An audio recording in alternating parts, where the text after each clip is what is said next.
다니엘 마지막 시간입니다.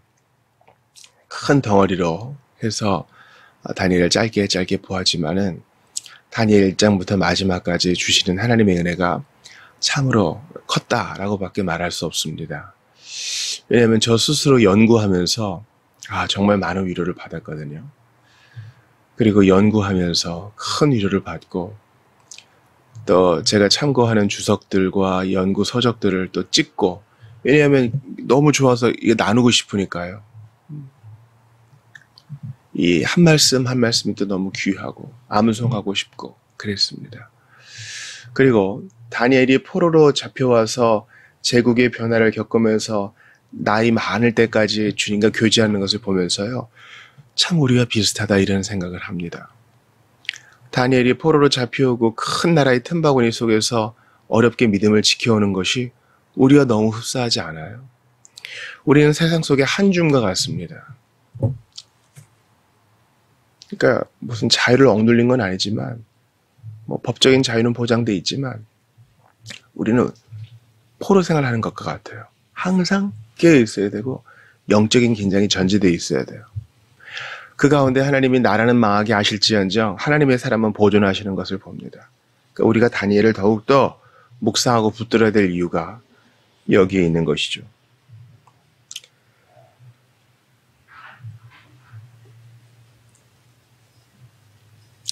다니엘에게 위로가 주어집니다. 내 민족을 호위하는 큰 천사 미가엘이 있다. 이 미가엘은 가브리엘과 다르게 전령이 아니라 지켜주는 군대의 역할을 한다는 것이죠. 환난이 앞으로 있을 것이다. 큰 환난이 있을 것이다. 그러나 하나님께서 견인을 약속하시죠. 이전에 없던 큰 환난이 있을지라도 백성 중에 책에 기록된 모든 자가 구원을 받을 것이라. 모든 자가 중요해요. 하나님은 하나님의 유효적 부르심과 소명은 한 사람도 낙오되는 법이 없어요. 여기에 우리의 위로가 있는 것이죠. 모든 자, 생명책에 기록된 모든 자는 반드시 구원을 얻습니다. 환난이 있을지라도. 그러니까 이것은 나는 아무리 죄를 져도 구원을 받아 이렇게 뻑이라고 주신 말씀이 아니라 큰 환난을 통과하는 사람들에게 위로가 되는 거예요. 우리가 정말 예수를 제대로 믿어보려고 애를 쓰면요, 환난이 있을 거거든요. 세상이 우리를 미워할 거예요. 불구덩치의 원수가 방해할 거라고요. 그때 이 말씀이 꿀이에요. 책에 기록된 모든 자는 구원을 받을 것이다. 비록 나는 넘어지고 낙심하고 나의 결심은 금방 쓰러져도 하나님은 실패하지 않는다는 것이 메시지인 것이죠. 마지막 날에 많은 사람이 깨어나 영생을 받는 자도 있고 또 수치를 당해서 부끄러움을 받는 자도 있을 것이다. 오른편과 왼편이 있을 것이다. 다니엘은 지금 종말을 예견받고 있어요. 성경이 여러분 자주 얘기하는 것은 좀 들어야 되겠죠. 요한계시록이, 다니엘이, 에스겔이 예수께서 친히 말씀하셨으니 나는 정말 영생을 얻을지아인가 수치를 얻을지아인가 잘 따져보아야 합니다.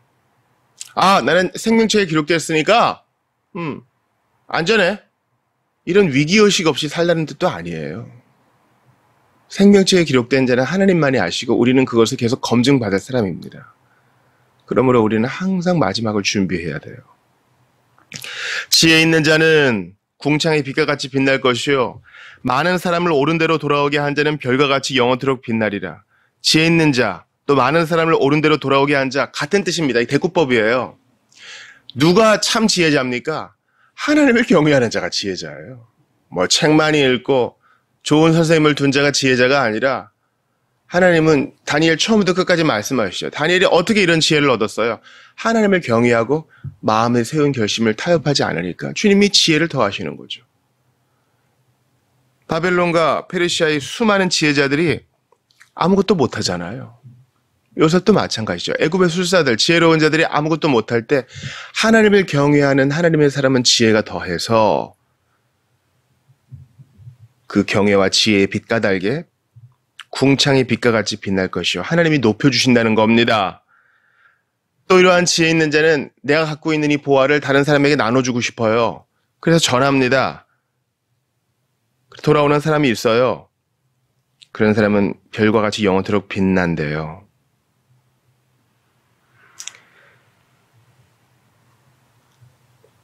여러분, 지혜 있는 사람은요, 하나님을 경외하는 사람입니다. 하나님의 말씀을 보고 배우는데 깨달으면 깨달을수록 하나님이 크시거든요. 깨달으면 깨달을수록 하나님은 영원히 왕으로 통치하시거든요. 힘세시거든요. 전능하시거든요. 모르시는 것이 없거든요. 사랑과 자비이시거든요. 공의를 그대로 실천하시거든요. 하나님이 주신 지혜 까닭에 성경을 깨달으면 깨달을수록 그분을 더욱 경외할 수밖에 없는 겁니다. 오늘 본문에 핵심 9절 20절을 보세요. 많은 사람이 연단을 받아 스스로 정결하게 하며 희게 할 것이나 악한 사람은 악을 행하리니 악한 자는 아무것도 깨닫지 못하되 오직 지혜 있는 자는 깨달으리라. 자, 오른편에 있는 자는 깨닫는 사람들, 왼편에 선 자는 깨닫지 못하는 사람들, 양의 편에 선 자들은 깨닫는 사람들. 그래서 하나님을 경외하며 지혜 있는 자라 칭함받는 사람들, 염소의 무리에 속한 사람들은 깨닫지 못하는 사람들. 그래서 여호와를 경외하지 않는 사람들. 깨달음. 우리가 다니엘서를 1장부터 12장까지 봤잖아요. 1장부터. 이걸 통해서 하나님을 경외하는 자가 진짜 지혜자다. 이걸 깨닫지 못하면 우리는 헛본 거예요. 성경은 헛되게 본 거라고요.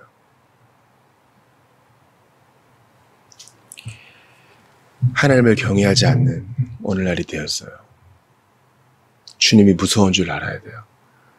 그분의 사랑하린 눈길을 기억하되 그분은 어미하신 하나님이란 걸 기억해야 하는데 세상이 참으로 어렵게 되었어요. 교회도 마찬가지예요. 하나님은 거룩하신 분입니다. 하나님을 두려워할 줄 알아야 돼요.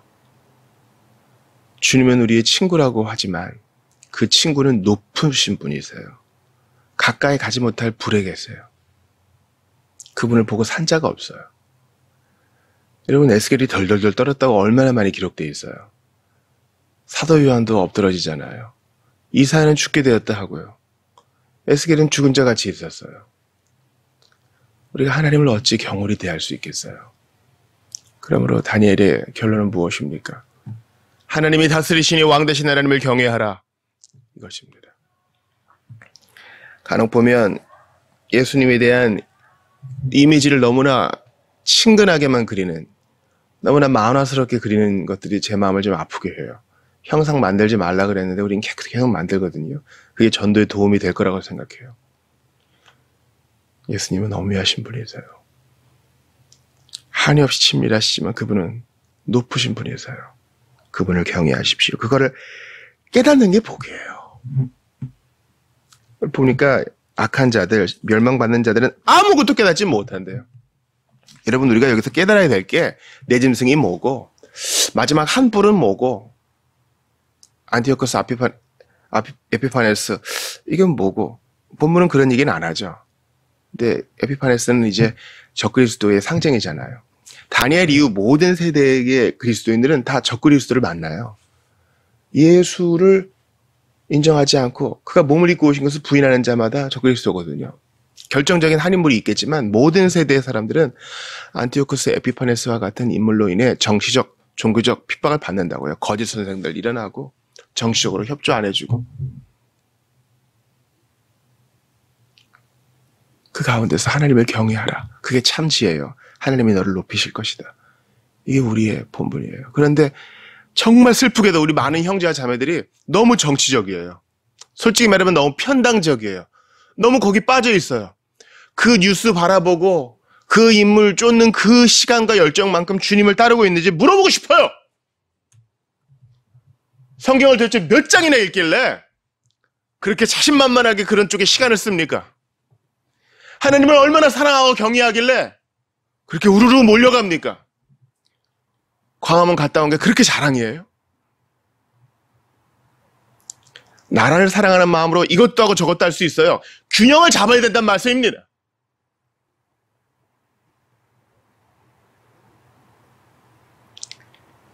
인물들은 계속 바뀌어요. 나라는 바뀐다고요. 다니엘 통해 봤잖아요.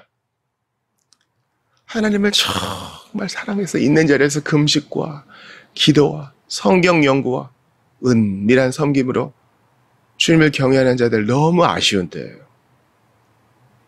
너무 아쉬운 때. 우리가 뭔가를 깨달으려면 여러분 좀 가만히 있어야 돼요. 다니엘이 공무에 바쁨에도 불구하고 하루 3번씩 창문을 열고 기도했던 것은 아마 이 시간이 아니면은 고요한 시간을 사수하기가 힘들었을 거예요. 여러분 다니엘이 뭐 여유만만하고 넉넉한 가운데 이런 시간을 가진 게 아닙니다. 그는 부르면 가야 되는 공무원이었고 고위 공무원이긴 했지만 또 기본적으로 포로예요. 거기 사람이 아니라고요. 그러니까 긴장감이 늘 있죠.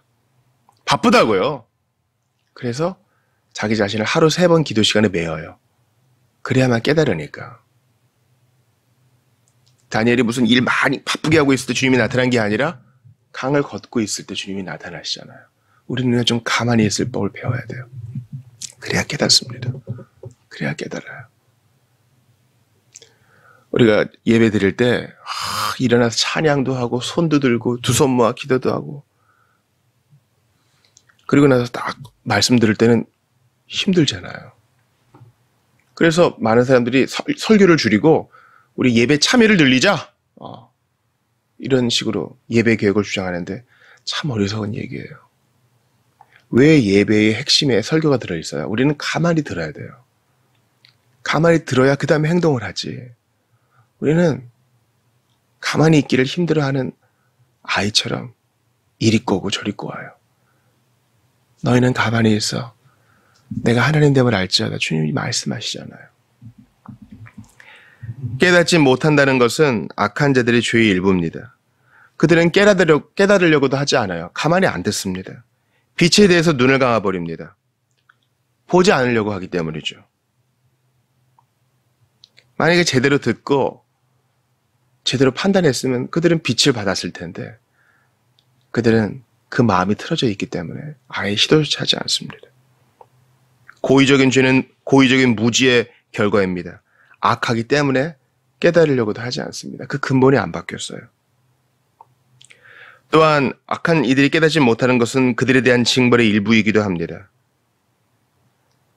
그들이 계속 마음을 바꾸지 않았기 때문에 주님은 그들에게 눈먼 마음을 내어주셨고 그리하니 그들은 깨닫지 못하게 되고 돌이켜 고침을 받지 못하게 된다고 예수님 말씀하셨습니다. 깨달음! 우리가 깨달아야 될 게 뭡니까? 1355일은 언제일까? 1290일은 언제일까? 안식교를 비롯해서 각종 이단들이 다 요거 붙들다가 넘어진 거 아니에요? 우리는 참 어리석어서요. 이런 데 매달려요. 아니, 1000년이 비유적 의미고 12사도의 12, 12지파의 12, 네 생물의 4, 14만 4천의 숫자가 상징적인 숫자인 걸 왜 모릅니까? 주님이 요거 연구하고 비밀을 파라고 말씀 주신 거 아니잖아요.